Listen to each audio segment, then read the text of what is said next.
ચોમાસુ ડાંગરની વૈજ્ઞાનિક ખેતી પદ્ધતિ। નમસ્કાર ખેડૂત મિત્રો, હું ગુજરાતની ખેતી યુટ્યુબ ચેનલમાં આપનું હાર્દિક સ્વાગત કરું છું। આજનો વિડિયો ચોમાસુ ડાંગરની વૈજ્ઞાનિક ખેતી પદ્ધતિ વિશે છે। ડાંગર એ ખૂબ જ અગત્યનો ધાન્ય પાક છે। ગુજરાતમાં ડાંગરનું વાવેતર મધ્ય તેમજ દક્ષિણ ગુજરાતમાં વધુ જોવા મળે છે।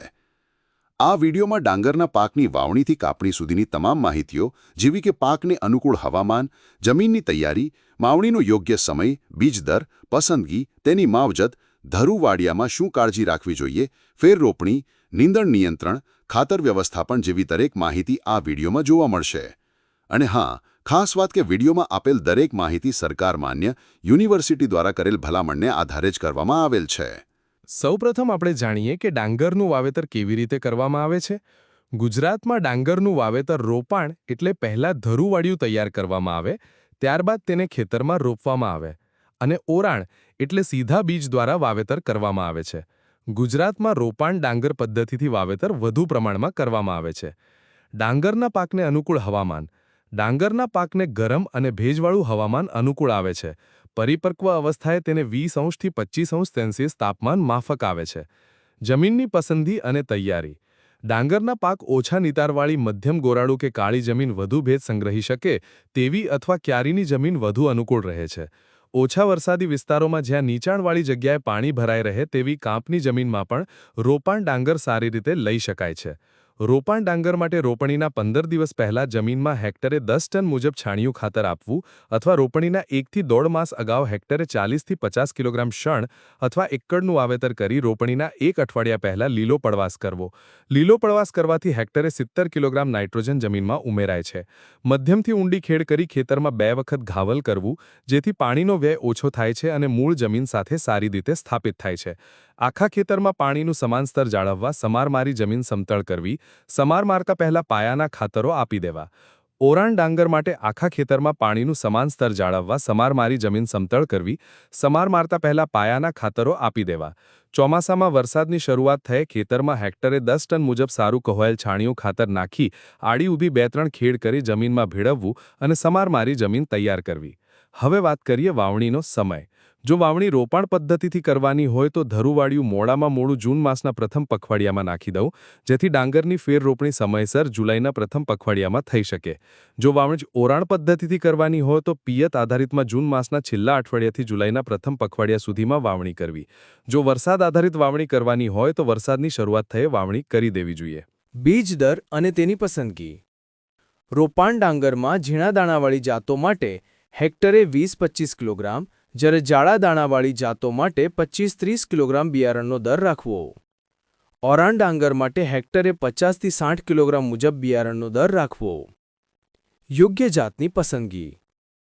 રોપાણ ડાંગર માટે વહેલી પાકતી 105 થી 120 દિવસની જાતો જેવી કે SK20, GR3, GR4, GR4, GR7, GR12, Gurjari, EIR28, GAR2, GNR3, GAR3, GNR6 અને મહીસાગર।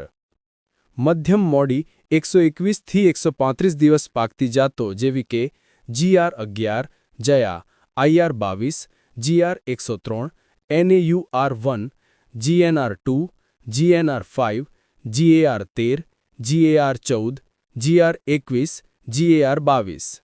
સંકર જાતો જેવી કે GNRH1 અને GRH2।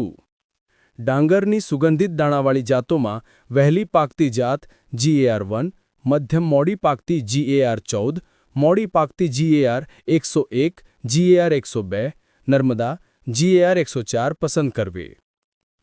ક્ષાર પ્રતિકારક જાતો દાંડી, GNR5।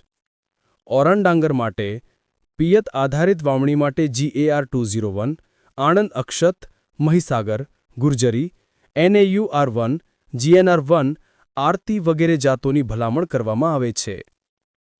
વરસાદ આધારિત વાવણી માટે AAUDR1, Purna, GR8, GR9, Ashoka 200F, GR16, Tapi વગેરે જાતોની ભલામણ કરવામાં આવે છે। ડાંગરની બીજ માવજત।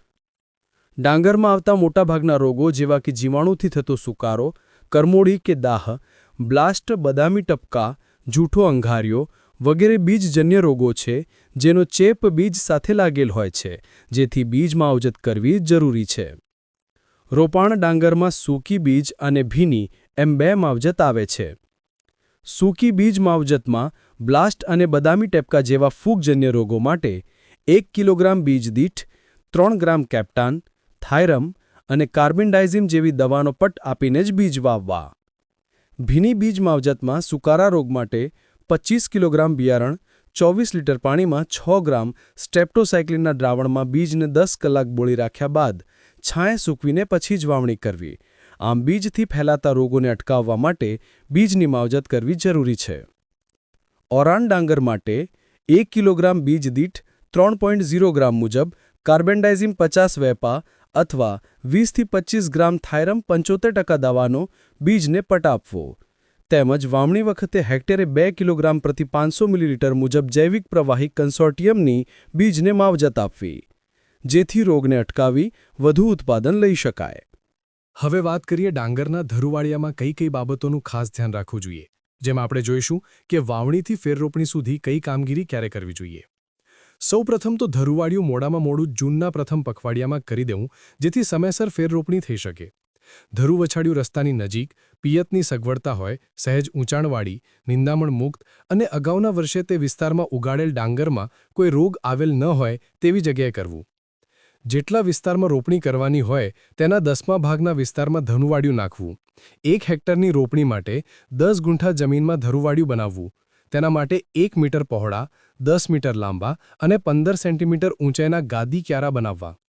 દરેક ક્યારા દીઠ 20 કિલો કોહવાયેલું છાણિયું ખાતર, 500 ગ્રામ સિંગલ સુપર ફોસ્ફેટ, 250 ગ્રામ એમોનિયમ સલ્ફેટ અને 2 કિલો દિવેલીનો ખોળ જમીનમાં ભેળવી દેવો. દરેક ક્યારા દીઠ 250થી 300 ગ્રામ બીજ પૂંખીને અથવા ગાદી ક્યારામાં 10 સેન્ટીમીટરના અંતરે છીછરો ચાંસ ખોલી લાઇનમાં વાવેતર કરી ઢાંકી દેવું. બીજની વાવણી બાદ 24 કલાક સુધી ગાદી ક્યારા ઉપર 2 સેન્ટીમીટર જેટલું પાણી ભરી રાખવું. ત્યારબાદ ધરુવાળિયામાં ભેજ રહે તે પ્રમાણે પાણી આપવું. વાવણીના બીજા દિવસે નીંદણ નિયંત્રણ માટે 10 ગુંઠા જમીનમાં 200 મિલી સક્રિય તત્વ બ્યુટાક્લોર અથવા બેન્થિયોકાર્બ અથવા 100થી 150 મિલી પેન્ડામિથિલિન સક્રિય તત્વ પ્રમાણે લઈ 50 લીટર પાણીમાં ઓગાળી છંટકાવ કરવો. બીજની વાવણી બાદ 10-12 દિવસે ક્યારા દીઠ 250 ગ્રામ એમોનિયમ સલ્ફેટ પૂરતી ખાતર તરીકે આપવો અને ત્યારબાદ ફરી 8 દિવસે ક્યારા દીઠ 250 ગ્રામ એમોનિયમ સલ્ફેટ આપવો. ધરુવાળિયામાં કીટકના નિયંત્રણ માટે કાર્બોફ્યુરાન 3% દાણાદાર દવા ક્યારા દીઠ 100 ગ્રામ પ્રમાણે બીજની વાવણી બાદ 15 દિવસે આપવી. ધરુવાળિયામાં પાણીની ખેંચ પડે તો જમીનના ક્ષારો ઉપર આવે છે અને ડાંગરનું ઘરું ફીક્કું અને પીળું પડી જાય, જેને કોલાટ કહેવામાં આવે છે. જે લોહ તત્વની ઉણપને લીધે થાય છે, તેના નિયંત્રણ માટે સતત 2-3 વાર ધરુવાળિયામાં પાણી ભરી નિતારી કાઢવું અને પછી પાણી ભરી રાખવું. પાણીની પૂરતી સગવડ ન હોય તો 10 ગુંઠાના ઘરુવાળિયામાં 400 ગ્રામ ફેરસ સલ્ફેટ, 200 ગ્રામ ફોડિયા વગરનો ચૂનો, 50 લીટર પાણીમાં ઓગાળી છંટાવ કરવાથી પણ લોહ તત્વની ઉણપ દૂર કરી શકાય છે. જરૂર જણાય તો દરેક ક્યારા દીઠ 250 ગ્રામ એમોનિયમ સલ્ફેટ ખાતરનો વધારાનો હપ્તો આપવો. નીંદણ નિયંત્રણ માટે નીંદણનાશક દવાનો છંટકાવ કરેલ ન હોય તો જરૂરિયાત મુજબ નીંદણ હાથથી દૂર કરવું. સામાન્ય રીતે 21થી 27 દિવસે ઘરું રોપણી લાયક બને છે. મોટી ઉંમરના ધરુનો ઉપયોગ કરવાથી ફૂટ ઓછી આવે છે અને ઉત્પાદન ઓછું આવે છે. ડાંગરની ફેર રોપણી એટલે ધરુ વછાડિયુંમાં તૈયાર કરેલ છોડને ખેતરમાં તેની ફરી રોપણી કરવી. ડાંગરની ફેર રોપણી માટે જુલાઈનું પ્રથમ પખવાડિયું ઉત્તમ સમય છે. ફેર રોપણી કરતા અગાઉ ક્યારીમાં પાણી ભરી ટ્રેક્ટરથી આડી ઊભી ખેડ કરવી, જેથી ઘાસ, કચરું, નીંદામણ દબાઈ કોહવાઈ જાય છે. ફેર રોપણીના આગલા દિવસે પાણી ભરી ખેડી ધાવલ કરવાથી લોહ અને ફોસ્ફરિક એસિડ જેવા પોષક તત્વોની પ્રાપ્તિમાં વધારો થાય છે. નત્રવાયુની કાર્યક્ષમતા પણ વધે છે અને છોડ જલ્દી ચોંટી જાય છે. ધાવલ કરવાથી નીંદણનો નાશ થાય છે, તેમજ ક્યારીમાં નીચેનું પડ બંધાઈ જવાથી પાણીનો નિતાર ઓછો થવાથી પાણીની સપાટી જળવાઈ રહે છે. રોપણી પહેલાં ઘરુના મૂળને જૈવિક ખાતર જેવા કે એઝોટોબેક્ટર અથવા એઝોસ્પિરિલમના દ્રાવણમાં 15 મિનિટ બોળીને રોપણી કરવી. ડાંગરની ફેર રોપણી 2 હાર વચ્ચે 20 સેન્ટીમીટર અને 2 છોડ વચ્ચે 15 સેન્ટીમીટરનું અંતર રાખી દરેક થાણા દીઠ 2-3 છોડ રોપવા. રોપણી માટે 4થી 5 પાનવાળું 21થી 27 દિવસનું ચીપાદાર ઘરું ઉત્તમ ગણાય છે. રોપણી સમયે ક્યારીમાં બહુ પાણી ન રાખવું, જેથી ઘરું સારી રીતે ચોંટી જાય. નીંદણ નિયંત્રણ. ધરુવાડિયામાં નીંદણ નિયંત્રણ માટે વાવણીના બીજા દિવસે હેક્ટરે 1.5 થી 2 કિલોગ્રામ બ્યુટાક્લોર 50 ઇસી અથવા પેન્ડિમિથેલિન 30 ઇસી હેક્ટરે 1 થી 1.5 કિલોગ્રામ 500 લીટર પાણીમાં ઓગાળીને 3 થી 5 દિવસમાં આપવું અથવા છાંટવું, અથવા તો રોપણી પછી 4 દિવસમાં ખેતરમાં થોડુંક પાણી 2 થી 4 સેન્ટીમીટર પાણી હોય ત્યારે 100 કિલોગ્રામ રેતી સાથે ભેળવી પૂંકવા. ક્યારીમાં પાણીનું યોગ્ય પ્રમાણ જાળવવાથી પણ નીંદણ ઓછું થાય છે. રોપણી બાદ નીંદણ નિયંત્રણ માટે રોપણીના 15 થી 20 દિવસના ગાળે હાથથી અથવા કોનોવીડરથી 2 નિંદામણ કરવા. ક્યારીમાં પાણીનું યોગ્ય પ્રમાણ જાળવવાથી પણ નીંદણ ઓછું થાય છે. મજૂરની અછત હોય તેવા સમયે રોપણી બાદ 15 થી 20 દિવસે બિસ્પાયરી બેગ સોડિયમ 10 SC 20 થી 25 ગ્રામ સક્રિય તત્વ પ્રતિ હેક્ટર મુજબ 200 થી 250 મિલીલીટર પ્રતિ હેક્ટર પ્રમાણે ખેતરમાંથી પાણીનો નિતાર કરી ઊભા પાકમાં સાંજના સમયે છંટકાવ કરવો. ખાતરની ભલામણ. સંશોધનના પરિણામો પરથી રોપાણ ડાંગરના પાકમાં વિવિધ જાતોના પાકવાના સમયને અનુરૂપ રાસાયણિક ખાતરોની ભલામણ કરવામાં આવે છે, જેમાં વહેલી પાકતી જાતો માટે 80 કિલો નાઇટ્રોજન અને 25 કિલો ફોસ્ફરસ, મધ્યમ મોડી પાકતી જાતો માટે 100 કિલો નાઇટ્રોજન અને 25 કિલો ફોસ્ફરસ, મોડી પાકતી અને સંકર જાતો માટે 120 કિલો નાઇટ્રોજન અને 25 કિલો ફોસ્ફરસ પ્રતિ હેક્ટર ભલામણ કરવામાં આવે છે. પાયામાં આપવાના ખાતરો, જેમાં 40% નાઇટ્રોજન વત્તા 100% ફોસ્ફરસ વત્તા 100% ઝિંક સલ્ફેટ રોપણી વખતે જ આપી દેવો જોઈએ. પૂરતી ખાતરનો પ્રથમ હપ્તો રોપણી બાદ 30 થી 40 દિવસે ફૂટ વખતે 40% નાઇટ્રોજન આપવો, તેમજ બીજો હપ્તો ગાભ અવસ્થાએ એટલે કે જીવ પડતી વખતે રોપણી બાદ 50 થી 70 દિવસે બાકી રહેલ 20% નાઇટ્રોજન આપવો. હવે આપણે જોઈએ કે નાઇટ્રોજન ખાતર પાકની કઈ અવસ્થામાં કેટલું અને કયું ખાતર આપવું જોઈએ. નાઇટ્રોજનયુક્ત ખાતરો માટે શક્ય હોય તો નીમ કોટેડ યુરિયા અથવા એમોનિયમ સલ્ફેટ પૈકી કોઈ એકનો જ ઉપયોગ કરવો. વહેલી પાકતી જાતો માટે જો એમોનિયમ સલ્ફેટ આપવાના હોય તો પાયામાં 155 કિલો, ફૂટ વખતે 155 કિલો અને જીવ પડે ત્યારે 78 કિલો એટલે કુલ 388 કિલો ખાતર જોઈએ. જો યુરિયા ખાતર આપવાના હોય તો પાયામાં 70 કિલો, ફૂટ વખતે 70 કિલો અને જીવ પડે ત્યારે 34 કિલો એટલે કુલ 174 કિલો ખાતર જોઈએ. મધ્યમ મોડી પાકતી જાતો માટે જો એમોનિયમ સલ્ફેટ આપવાના હોય તો પાયામાં 194 કિલો, ફૂટ વખતે 194 કિલો અને જીવ પડે ત્યારે 97 કિલો એટલે કુલ 585 કિલો ખાતર જોઈએ.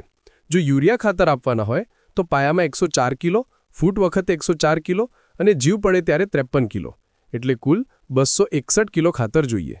નાઇટ્રોજનયુક્ત પૂરતી ખાતરનો બીજો અને છેલ્લો હપ્તો જે 20% લેખે જીવ પડતી એટલે કે કંટીમાં દાણા બેસવાની અવસ્થા વખતે આપવાનો થાય છે, તે ખાસ ધ્યાને રાખીને ભલામણ કરતાં વધારે આપવો નહીં, કારણ કે તે વખતે રોગજીવાતને અનુકૂળ વાતાવરણ હોય તો તે તીવ્ર સ્વરૂપમાં ફેલાય છે અને નિયંત્રણ કરવું મુશ્કેલ બને છે.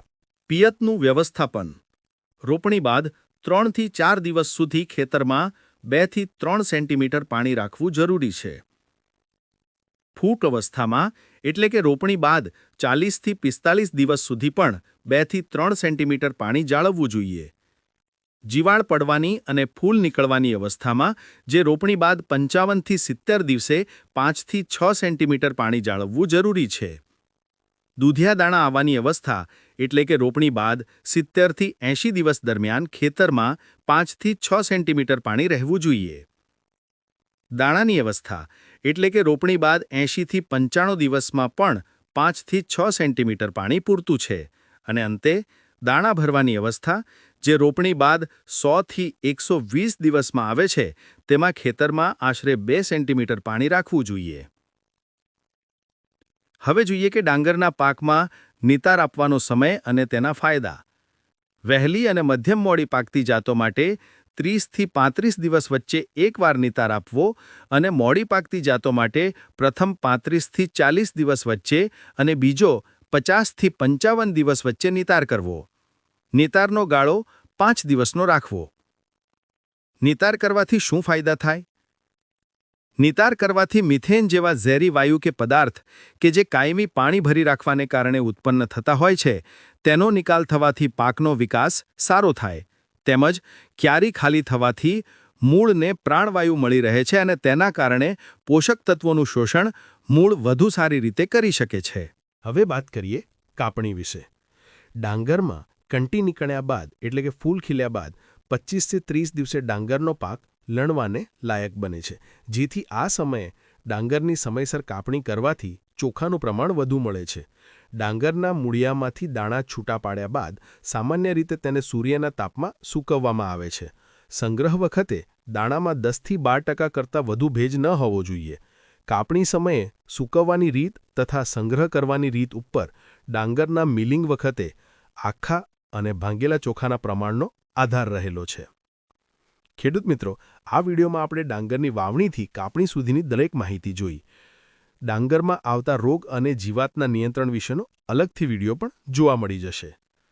ખેડૂત મિત્રો, તમને આ વિડીયો સારો લાગ્યો હોય તો લાઇક કરી ચેનલને સબસ્ક્રાઇબ કરો. આ માહિતી અન્ય ખેડૂત સુધી પહોંચે તે માટે વિડીયો શેર કરો.